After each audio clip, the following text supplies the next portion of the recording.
রোদে দেওয়া ঝামেলা ছাড়াই কাঁচা আমের খোসাসহ টক মিষ্টি ঝাল আমের আচার রেডি হয়ে গেল।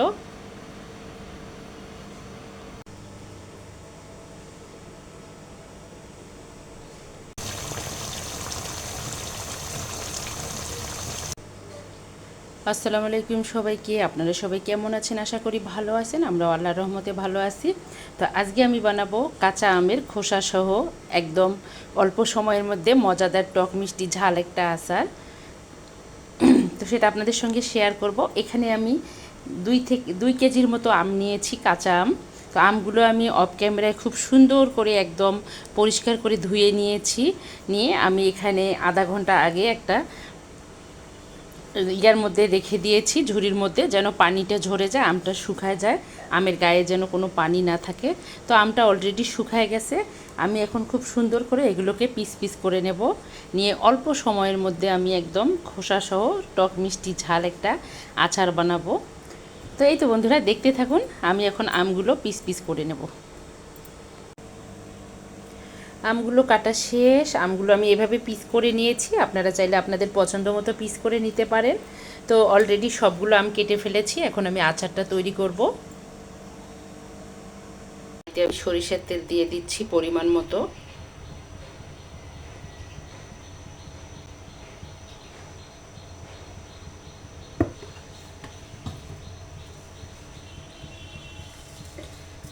আমি এখন এখানে 5 থেকে 6টা শুকনো মরিচ কেটে নিয়েছি, এগুলো দিয়ে দেব।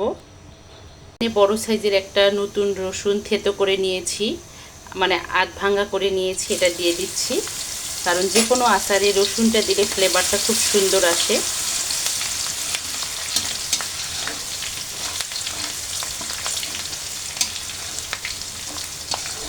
হালকা একটু রসুনটা ভাজা ভাজা হয়ে গেলে তারপর আমি এখানে দিয়ে দেব। আমি এখানে 2 কেজি আম নিয়েছি, এজন্য আমি 3 চামচ ভিনেগার দিয়ে দিচ্ছি, 3 চামচ পরিমাণ। কারণ যদি বেশি দেই তাহলে আমি এখানে দিয়ে দেব চিনি। তো চিনি আমি দিয়ে দেব 1 পোয়ার মতো, কারণ আচারটা আমি টক মিষ্টি ঝাল বানাবো। 1 পোয়া পরিমাণ চিনি দিয়ে দিচ্ছি। আপনারা আপনাদের স্বাদ মতো দিতে পারেন। আপনারা যদি মিষ্টিতে বেশি খান, একটু চিনির পরিমাণটা বাড়িয়ে দেবেন। আর যদি টক মিষ্টি ঝাল খান তাহলে চিনির পরিমাণটা একটু কমিয়ে দেবেন। আমি এখন এটাকে ভালো করে একটু ক্যারামেলের মতো করে নেব। তারপর আমগুলো দিয়ে দেব। সবশেষে আমি এখন আমগুলো দিয়ে দেব। তো আম একটু আমি বেশি করেই নিয়েছি, আপনারা আপনাদের পরিমাণ মতো নিতে পারেন। একদম অল্প সময়ের মধ্যে আচারটা হয়ে যাবে টক মিষ্টি ঝাল।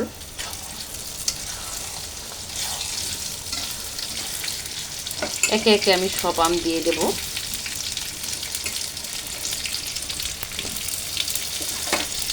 আমগুলো আমি খুব সুন্দর করে মিক্স করে নিয়েছি। এ পর্যায়ে আমি দিয়ে দেব লাল মরিচের গুঁড়াটা। তো আপনারা চাইলে এটাকে স্কিপ করে যেতে পারেন। এটা যেহেতু টক মিষ্টি ঝাল হবে, আমি শুকনো মরিচ দিয়েছি প্লাস লাল মরিচের গুঁড়াটা অ্যাড করতেছি। আর আমি দিয়ে দেব স্বাদ মতো লবণ। কালার হওয়ার জন্য আমি একটু হালকা হলুদ দেব, আপনারা চাইলে নাও দিতে পারেন। এটাকে এখন আমি ভালো করে একটু কষিয়ে নেব।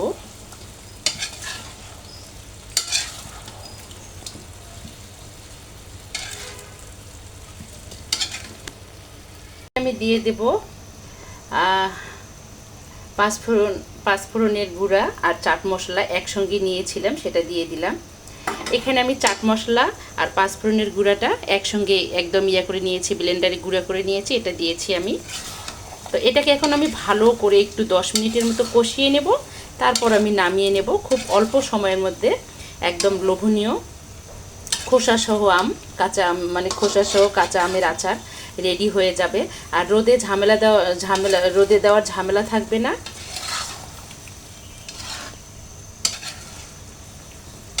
এটা 1 বছর পর্যন্ত সংরক্ষণ করে খাওয়া যাবে।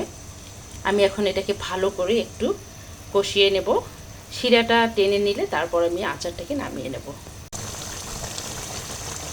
অলরেডি আচারটা হয়ে যাচ্ছে, কারণ মিষ্টি একটা গন্ধ এসে নাকে লাগতেছে। রসুন, সরিষার তেল, চাট মশলা পাঁচফোড়ন মেথি গন্ধ আসতেছে, খুব সুন্দর একটা মানে আচার আচার গন্ধ, যেটাকে বলে আচারই গন্ধ নাকে আসতেছে। আরেকটা কথা বলতে চাই, আপনারা চাইলে এখানে 1 টেবিল চামচ সরিষা বাটা দিতে পারেন। তো আমি সরিষা বাটাটা দিচ্ছি না, অনেকের পছন্দ অনেকের পছন্দ না, আপনারা চাইলে অ্যাড করতে পারেন। এটা আপনারা চাইলে গুড় দিয়েও বানাতে পারেন, চিনি দিয়েও বানাতে পারেন, তবে আমি এটা চিনি দিয়ে বানাচ্ছি। আমগুলোকে আমি কিছুটা ভেঙে নিয়েছি আর কিছুটা আস্ত আছে, একদম এই যে যেগুলো ভেঙে নিয়েছি সেগুলো জেলির মতো হয়েছে, যেন আচারটা খেতে দারুণ লাগে। অলরেডি আচারটা হয়ে গেছে, আমি এখন এটা বাটিতে তুলে নেব। একদম মজাদার একটা অল্প সময়ের মধ্যে ঝটপট আচার, খুব সুন্দর হয়েছে আচারটা।